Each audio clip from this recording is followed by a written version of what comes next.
Biffy.pl realizuje zaśmysł w Muzeum Energetyki. Przyjmie dwa gryfne synki Daniel, Sebastian. i one fizycznie fascynują. Nudyć nie mnie, bo już jest za staro, ale chcą zafascynować wos.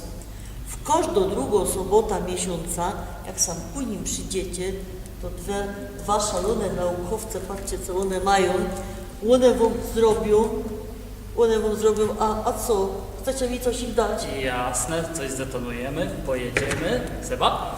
To co? Jeżeli moja... Lecimy z tym koksem? To lecimy. Cisnąć. No i zapraszamy drugą sobotę miesiąca do Muzeum Energetyki. Łaziska Górnych. Szczegóły Na stronie internetowej Muzeum Energetyki. i na Facebooku. pięknie was zaproszony.